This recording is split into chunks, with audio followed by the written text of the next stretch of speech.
Welcome back. तो हम बात कर रहे थे एग्जाम्पल्स ऑफ एल्गोरिथम की। आज हम बात करने जा रहे हैं एग्जाम्पल नंबर 5 की, जिसमें हम तस्करा करेंगे कि किस तरह से अगर आपको कोई ऐसी प्रॉब्लम सामने आ जाती है जिसमें आपको डिसीजन लेना पड़ जाए, जिसमें कोई कंडीशन आ जाए, जिसमें आपको किसी ख़ास जगह पे कोई चीज़ डिसाइड करनी पड़ जाए, तो हम उसको कैसे आइडेंटिफाई करेंगे और उसमें कौन सी नोटेशन इस्तेमाल करेंगे।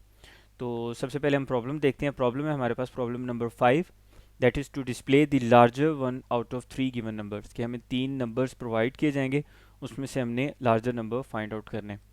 तो उसी तरह से जैसे हम पहले करते रहे हैं, सिंपल स्टेप नंबर 1 में हमने नोटेशन लिखी स्टार्ट, विच इज़ इंडिकेटिंग कि आपका जो एल्गोरिथम है वो स्टार्ट हो चुका है। स्टेप नंबर 2 में वो जो उसने कहा था 3 गिवन नंबर्स, तो हमने यहाँ पे यूज़र से 3 नंबर्स मांगे इनपुट के तौर पे, तो इनपुट नोटेशन यूज़ किया उसके लिए। अब जब 3 नंबर्स आएंगे तो वो उसके लिए हम जो कंटेनर यूज़ कर रहे हैं वो है यहाँ पे आ, एक है हमारे पास n0 और दूसरा है हमारे पास n1, इसी तरह से हमारे पास है n2।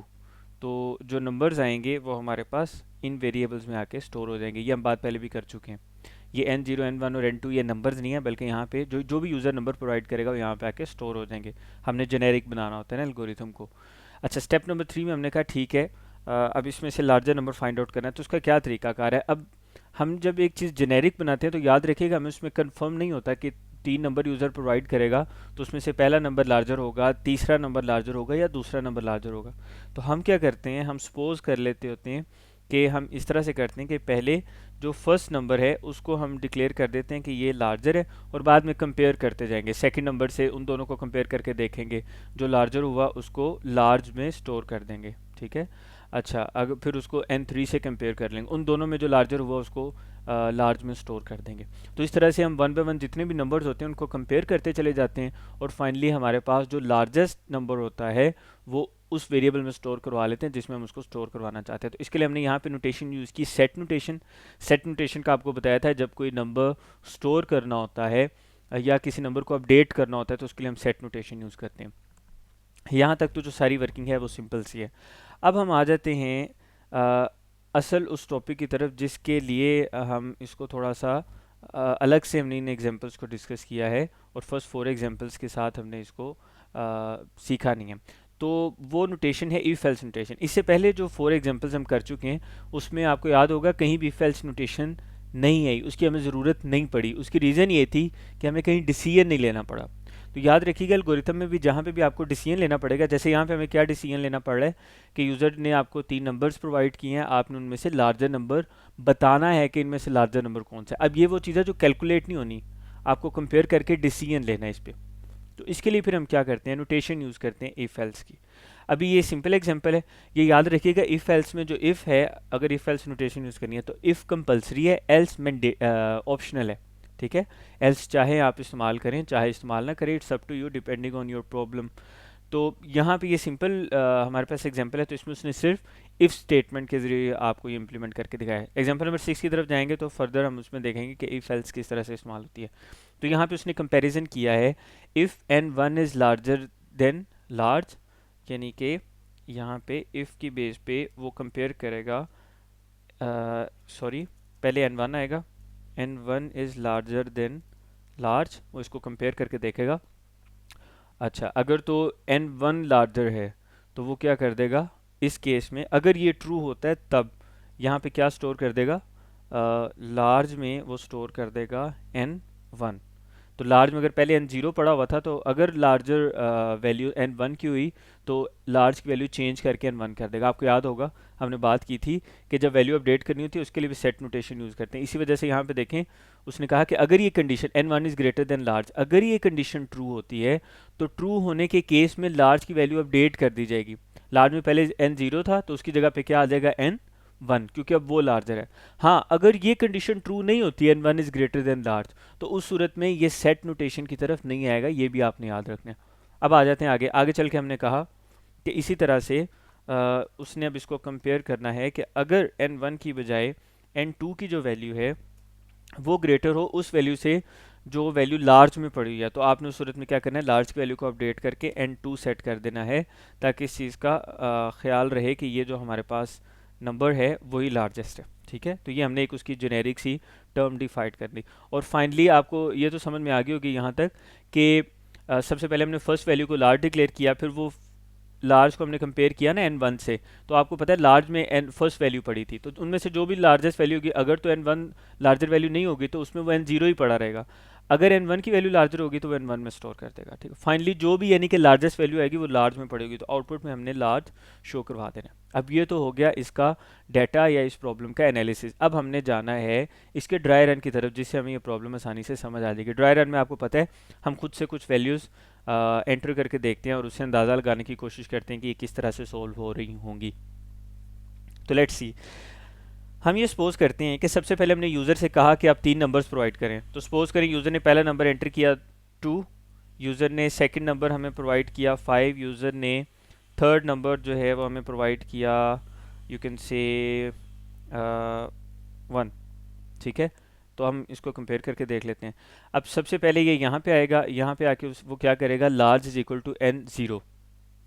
लार्ज में क्या स्टोर कर दें, n0। n0 की वैल्यू क्या है इस वक्त 2, तो लार्ज में क्या स्टोर हो जाएगा, 2 स्टोर हो जाएगा। According to step number 3 set large to n0। वो लार्ज है या नहीं वो बात का मसला है, वो बाद में हम कंपेयर करके देखेंगे। उसके बाद आ जाते हैं स्टेप नंबर 4 पे। अब ये कंडीशन चेक करनी है कि n1 की वैल्यू लार्ज में जो वैल्यू पड़ी है उससे बड़ी है या नहीं, तो वो कंपेयर करेगा कि n1 की जो वैल्यू है वो लार्ज में पड़ी वैल्यू से बड़ी है या नहीं। अच्छा, n1 की वैल्यू क्या है, n1 की वैल्यू है हमारे पास 5।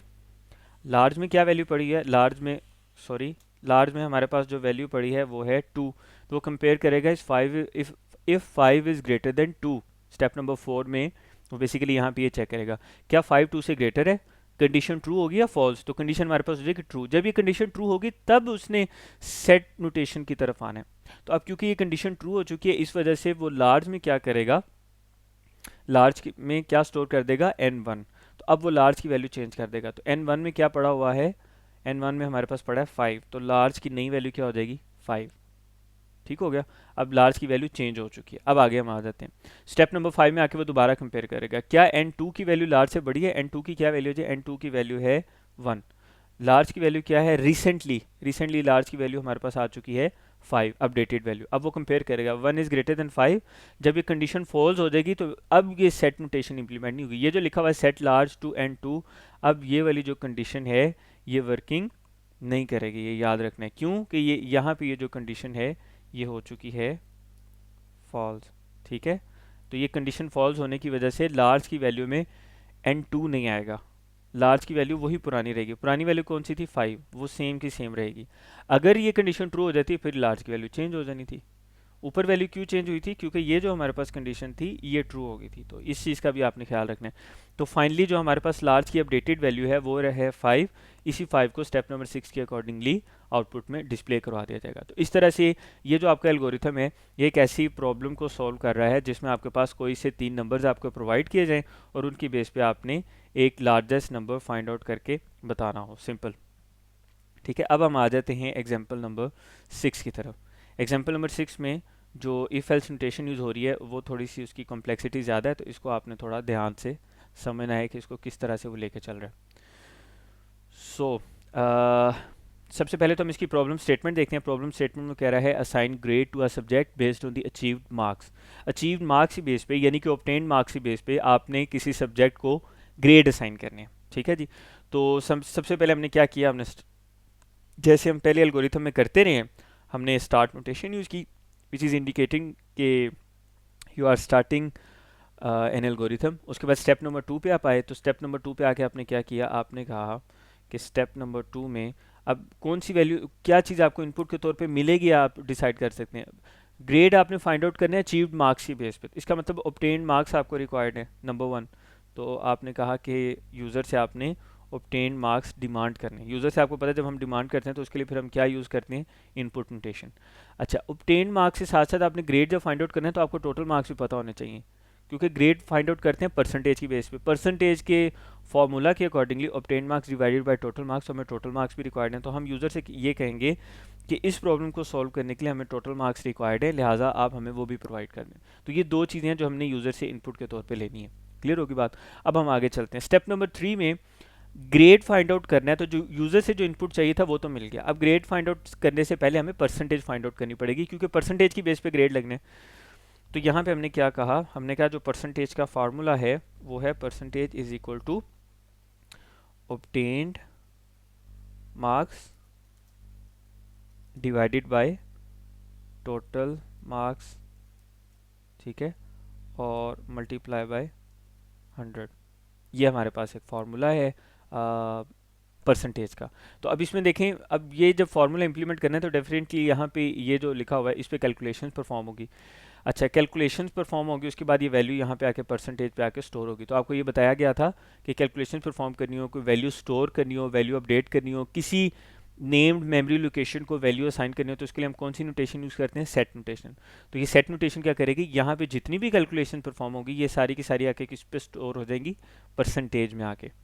सो set percentage to this expression, expression solve होकर जो भी रिजल्ट आएगा वो परसेंटेज को असाइन कर दिया जाएगा। ये सिंपल सा हमारे पास तरीकाकार है। अच्छा, वर्किंग जो है वो अभी कंप्लीट नहीं हुई। वर्किंग में हमें ये देखना है, उसके बाद इस परसेंटेज की बेस पे हमने ग्रेड सेलेक्ट करने हैं, ठीक है। परसेंटेज को हम साथ साथ कंपेयर करते जाएंगे कि परसेंटेज क्या है, और उस परसेंटेज, अगर for example percentage greater than 80 है तो हमने ग्रेड क्या सेट करना है, ठीक है। अच्छा, ये अब यहाँ पे एक चीज़ आप नोट करेंगे, यहाँ पे आ गया है इफ़ एल्स, पहले एल्स यूज़ नहीं हुआ था, ठीक है। तो अब ये आपने कंडीशन देखनी है वर्किंग किस तरह से करेगी, if percentage is greater than 80। अच्छा, ये जो आगे लिखी हुई ना, सेट ग्रेड टू ए प्लस, अब ये याद आपने रखना है कि ये सिर्फ उस सूरत में ये इसको असाइन होगी जब ये जो कंडीशन लिखी है परसेंटेज इज ग्रेटर देन 80 ये ट्रू होगी। इस चीज़ को आपने, इस चीज़ का आपने ख़ास तौर पे ख्याल रखना है, ठीक है। अच्छा, इसी तरह से अब आगे चल के उसने क्या लिखा है, एल्स। अच्छा, एल्स अब यहाँ पे पिछली एग्जांपल में तो था नहीं। एल्स का मतलब ये है कि अगर तो परसेंटेज ग्रेटर देन 80 है तो ग्रेड असाइन कर दें ए प्लस, अगर परसेंटेज ग्रेटर देन 80 नहीं है एल्स, तो फिर उस सूरत में आपने एल्स की तरफ आना है। अच्छा, अगर परसेंटेज ग्रेटर देन 80 नहीं है देन एल, उस वक्त आपने क्या करना है, अदरवाइज आप ये करेंगे कि आप एल्स की तरफ आएंगे। अच्छा, एल्स के बाद क्या लिखा हुआ आ रहा है, एल्स के बाद आ रहा है जी एल्स इफ। अगर ऐसा नहीं है तो फिर आपने क्या करना है, फिर आपने ये चेक करना है क्या परसेंटेज जो है वो ग्रेटर देन 70 है। उस सूरत में आपने क्या करना है, सेट ग्रेड टू ए। तो अभी हम इन्हीं दो चीज़ों की बेस पे हम इसको समझने की कोशिश करते हैं, बाकी हमें आसानी से समझ में आ जाएगी। और एक चीज़ आपने और ख्याल करनी है, ये इफ़ एल्स इफ का कम्बिनेशन देखें यहाँ पे चल रहा है, इफ़ कंडीशन लिखी सेट नोटेशन एल्स इफ, फिर कंडीशन लिखी सेट नोटेशन, चलते चलते जब लास्ट एल्स आएगा तो ये आपने याद रखना है, इफ़ एल्स इफ के केस में लास्ट एल्स के साथ इफ़ नहीं आना, यानी जो लास्ट एल्स है वो हर सूरत वो जो है ना इंडिविजुअल होना चाहिए, यानी उसके साथ इफ़ ना आए।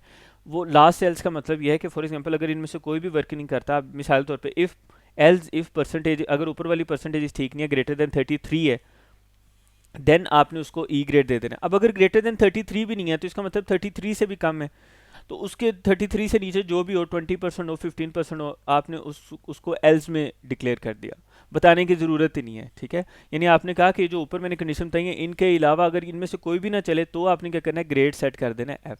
दैट मीन्स कि जो स्टूडेंट है वो फेल हो चुका है उस चीज़ को अचीव करने के हवाले से। अच्छा, अभी हमने ये कुछ कंडीशन लिखे, अब इसको ज़रा समझने की कोशिश करते हैं। सपोज करें जी, अब हम आते हैं ड्राई रन की तरफ, ठीक है। और फाइनली जो भी आउटपुट आएगी वो ज़ाहिर है आपको पता है सेट नोटेशन की मदद से ग्रेड में स्टोर हो रही है, तो वो हमने ग्रेड डिस्प्ले करवा देना है। अब आपने एल्गोरिथम स्टार्ट किया, 2 नंबर यूज़र से इनपुट के तौर पे लिए, तो सपोज करेंगे आपने एल्गो बनाया, अब मैं यूज़र हूँ, मैं यहाँ से खुद से कुछ नंबर्स प्रोवाइड करता हूँ। तो मैंने यहाँ पे नंबर प्रोवाइड किए 75, ठीक है। और फिर मुझसे इनपुट के तौर पे टोटल मार्क्स पूछे गए, मैंने टोटल मार्क्स प्रोवाइड किए 100, सही हो गया। उसके बाद प्रोसेस में जब आए तो प्रोसेस में ये फार्मूला लगा हुआ है, obtain marks over total marks divided bye 100। तो ऑब्टेन मार्क्स क्या हैं जी, ऑब्टेन मार्क्स मैंने प्रोवाइड किया है 75, और इसी तरह से टोटल मार्क्स मैंने प्रोवाइड किए हैं 100, ठीक है।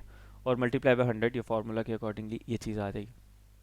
अच्छा, जब हम इस फार्मूला को सॉल्व करेंगे तो हमारे पास जो फाइनल परसेंटेज आ जाएगी वो आ जाएगी 75%, ठीक है जी। ये हमारे पास ओवरऑल परसेंटेज इसकी आ जाएगी। अच्छा, ये परसेंटेज आके स्टोर किस में होगी, ये परसेंटेज स्टोर हो जाएगी जाके इस वेरिएबल में, दैट इज़ परसेंटेज। अब ये मैं फार्मूला यहाँ से इरेज कर रहा हूँ और ये फाइनली यहाँ पे आके स्टोर होगी था। परसेंटेज हमने फाइंड आउट कर लीजिए, परसेंटेज हमारे पास क्या है 75%। ठीक हो गया। अच्छा, उसके बाद हम आ रहे हैं यहाँ पे एल्स के केस में। इसको अब हमने कंपैरिजन की तरफ लेके जाना है कि इसको किस तरह से एडजस्ट करेगा। ठीक है, तो इसको थोड़ा सा हम मूव कर लेते हैं यहाँ से। अब यहाँ पे चेक करेगा if percentage is greater than 80, percentage है जी 75, ये चेक करेगा 75 इज़ ग्रेटर देन 80, ये कंडीशन चेक करेगा। परसेंटेज की जगह पे क्या आएगा 75, 75 is greater than 80, condition true होगी या फॉल्स?